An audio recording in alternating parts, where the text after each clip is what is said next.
This is Mrs. Wainwright's Math Class, Chapter 3, Lesson 4B, Part 1, Rounding Whole Numbers to a Specific Place Value. Today's learning target: by the end of the lesson, you should confidently be able to say, I can use place value to round whole numbers to a given place. As we always do with videos and video worksheets, we will follow the steps for this lesson and show all work as shown in the lesson, but the goal is to eventually be able to do this mentally and in your head. When you feel you're ready to do this in class, see a teacher. We will give you 3 problems to try by doing it in your head without showing work. And if you can do them correctly, we will exempt you from showing the work. But again, that's once you get to class, because the video worksheet you will need to show all work as shown in the video. Let's take a look at example number 1 to see how this is done. Example number 1 says there are 2,974,521 people who live on Long Island. What is 2,974,521 rounded to the nearest 10,000? Well, what I do for all word problems is I find my question mark and backtrack to find the exact question that this problem is asking me. And the question says, what is 2,974,521 rounded to the nearest 10,000? That's the place I'm going to round it to, the 10,000s place, so I will circle that to be sure I round it to the correct place value column. The first thing I need to do is rewrite my number kind of in the center of the page, leaving room on top and on bottom, because we're definitely going to be using room on top to do some work above it. So I carefully copy my 2,974,521 in the center with the room on top. It says I need to round to the nearest 10,000, so I have to find the 10,000s place value column.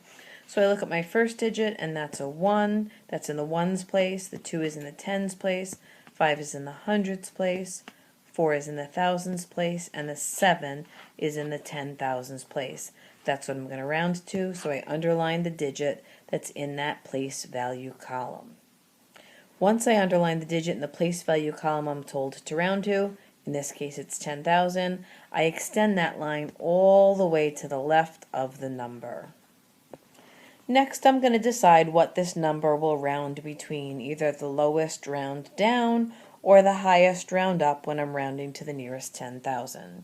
So I always start on the left and I copy exactly what's underlined. So I'll copy 2, 9, 7, and that's what's underlined. After that, every digit that comes after that that's a whole number turns to a 0.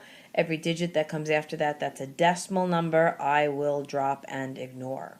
So after the 7, there's a 4. That's a whole number, turn it to a 0, put my comma. 5 is in the hundreds place, that's a whole number, turn it to a 0. 2 is in the tens place, that's a whole number, turn it to a 0. 1 is in the ones place, that's a whole number, turn it to a 0. So I have my underlined 2, 9, 7. My 4, 5, 2, and 1 have all turned into zeros. So 2,970,000 is the lowest number this would round to if I was rounding it to the nearest 10,000. Now let's see what my highest number it could round to would be. For this, I'll work on the right-hand side. I find that place value number, or the last underlined digit, and I'm going to re-underline that to just focus myself on that. I'm going to copy everything that's in front of that very last underlined digit. So I'll copy my 2, comma, and my 9. And then what I do for the right side for the round up is I add 1 to the last underlined digit. So I'm going to add a 1 to this 7, and 7 plus 1 equals 8. So I write the 8 down right there. Now again, anything that's not underlined, if it's a whole number, it turns to 0. If it's a decimal number, I ignore it and don't write it at all. So my 4 is a whole number, that's going to turn to a 0, put my comma. Again, my 5 in the hundreds column is a whole number, turn it to 0. My 2 in the tens column is a whole number, turn it to 0. And my 1 in the ones column is a whole number, turn it to 0. So if it were to round up, 2,974,521 would round to 2,980,000. How do I decide which one it rounds to? Well, I circle the number that comes right after the underlined numbers. So my 2, 9, and 7 are underlined. The 4 is the first number I get to after the underlines, so the 4 is the number I'll circle.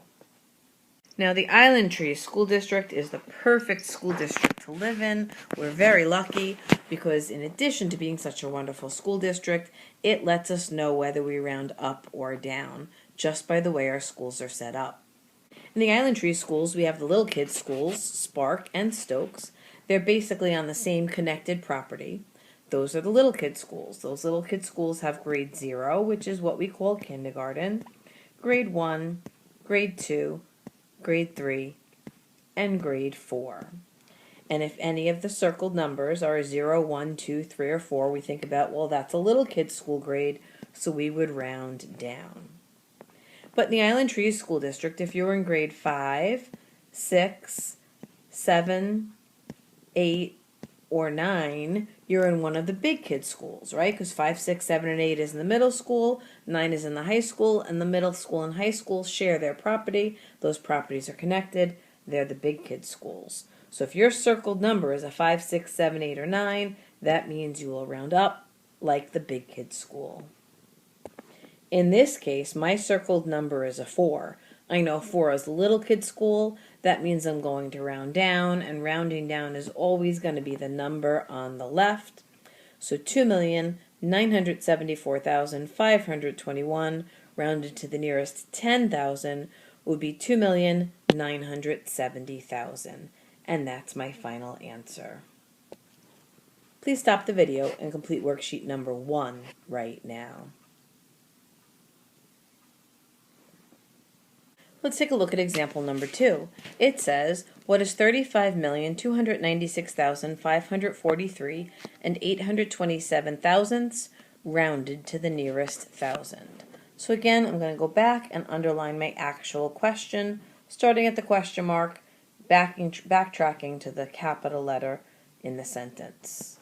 So this question says, what is this number rounded to the nearest thousand? And I'm going to circle 1,000 because that's what I have to round it to. Notice that it says thousand with a D. It ends in a D. It does not end in a THS. So I'm looking for the thousand place, which is in the whole number column. First thing I do, write my number in the center of the page, giving myself plenty of room on top. So I rewrote 35,296,543 and 827 thousandths. My next step is to underline the place value column that it's telling me to round to. It's telling me to round to the thousands column. Well, I see my decimal and I know the number in front of the decimal is the ones column. So my 3 is in the ones, 4 is in the tens, 5 is in the hundredths, 6 is in the thousands column. That's what I need to round to, so I will underline the 6 since it's in the thousands column. As always, I extend my line all the way to the left. On the left-hand side, I'm going to copy exactly what I underlined, which is 3, 5, comma, 2, 9, 6, comma, and every digit after the underlined, if it's a whole number, turns to a 0. If it's a decimal, I ignore it. So my 5 is in the hundreds place, that's a whole number, turn it to a 0. My 4 is in the tens place, that's a whole number, turn it to a 0. The 3 is in the ones place, that's a whole number, turn it to a 0. After the 3, I see a decimal, so that means every digit after that is in the decimals column, and I'm going to ignore the numbers in the decimals column. So I'll cross out the 8, the 2, and the 7, since they're all in the decimals column. Next step, decide what the higher number I would round to would be, and in order to do that, I have to find the very last underlined digit. That last underlined digit is a 6. So I'm going to copy everything up to that, and I'm going to add 1 to the underlined digit. So I'll copy my 3, 5, comma, 2, 9, and now I have to add 1 to the underlined digit. 6 plus 1 equals 7, so I'll put the 7 down. Again, everything after that, if it's a whole number, turns to a 0. If it's a decimal, I ignore it. So my 5 is going to turn to a 0, 4 turns to a 0, 3 turns to a 0, and again I ignore everything after the decimal. Now in order to decide what it's going to round to, the lower number or the higher number, I'm going to circle the first digit after the underlines. And that first digit here is a 5. Now, Island Trees. Is 5th grade in a little kid school or a big kid school? Well, we know that because we're 5th grade and we're at the big kid school. So since it's a big kid school, we are going to round up. So rounding up is always on the right side. So this is going to round to 35,297,000. And that's my final answer. Please stop the video and complete worksheet number 2 right now. Let's take a look at number 3. Number 3 says round to the underlined digit. So here, they just underline the digit of the place value that they want me to round to. And I notice in this number, I see that the 9 is underlined. There isn't enough room above it, so I'm going to rewrite that number in the center of the page with room on top. So I have 123,970,385 and 2,374 10,000ths written in the center of the page. Remember, they told me to round to the underlined digit, and they underlined the 9, so I will re-underline the 9. My next step is to extend that underline all the way to the left. On the left side, I write everything that's underlined. So I have 1, 2, 3, comma, 9, and that's everything that's underlined. Every digit after that, that's a whole number, turns to a 0, and every digit after that, that's a decimal, gets dropped. My 7 turns to a 0, the 0 obviously stays a 0, put a comma. 3 turns to a 0, 8 turns to a 0, 5 turns to a 0. I now hit the decimal. Everything after that is decimals, so I will cross out all of those since I will drop them. Now on the right side, I'm going to copy everything that's underlined, and the last digit I'm going to add a 1 to. So I underline that 9, that's my last digit. I'll copy the 1, the 2, the 3, put my comma, and I will say 9 plus 1 equals 10. 10? That's double digits, and I have a single digit space. I can't put 2 digits in a single digit space, so what am I going to do? Well, let's backtrack. If I pick up the number in front of that 9, making it 39, and I say 39 plus 1, well, that equals 40. 39 was a 2-digit number, and when I add 1 to that 39, I get 40, which is still a 2-digit number. So I can solve it that way. So therefore, I have to cross out what I originally wrote, and instead, I'll write 1, 2, and instead of the 39, when I added 1 to that, I changed it to 40. So it will be 4, put my comma, and my 0. So I changed 1, 2, 3, 9 to 1, 2, 4, 0. Now again, every whole number digit after that turns to a 0, and every decimal digit after that gets dropped. So my 7 turns to a 0, my 0 stays a 0, put a comma. 3 turns to a 0, 8 turns to a 0, 5 turns to a 0, and then that's when I hit my decimal, so I drop all of the decimal digits after that. As always, I'm going to circle the first number after the underlined. In this case, that's a 7. And I look at that circled digit and say 7. 7th grade in Island Trees, is that in a little kid school or a big kid school? Well, we know 7th grade is definitely in a big kid school. So I'm going to round up to 124 million. And that's my final answer. Please stop the video and complete worksheet number 3 right now. So let's review. When rounding numbers to a specific place value, we find the place value it tells us to round it to, or we find the underlined place value that they already give us.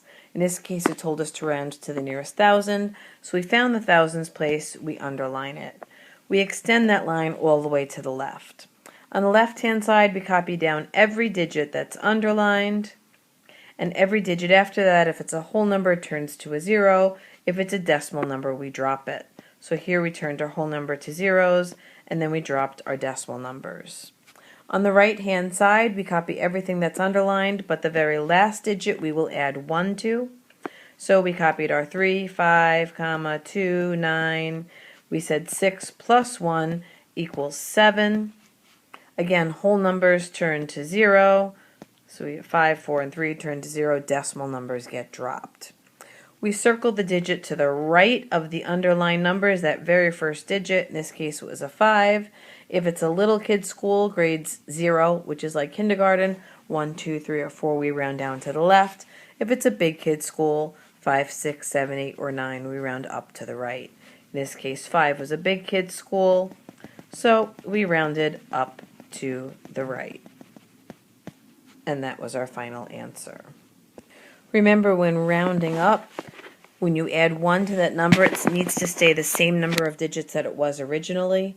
You could only have that issue if it's a 9, right? Because 9 is the only digit that if you added 1 to it turns into 10, which is 2 digits. So when that happens, you pick up the number that's in front of it. So in this case, instead of looking at the 9, we looked at the 39, and then we add 1 to that. So 39 plus 1 equals 40. And we go ahead and write our numbers. It would be the 1, 2, and we change the 39 to 40, so it now turned into the 4 and the 0. And again, then after that, our whole numbers turn to zeros, and our decimal numbers get dropped. And again, circle the number to the right of the underline. That tells you if it's a little kid's school, you round down. If it's a big kid's school, you round up. Good luck with this lesson.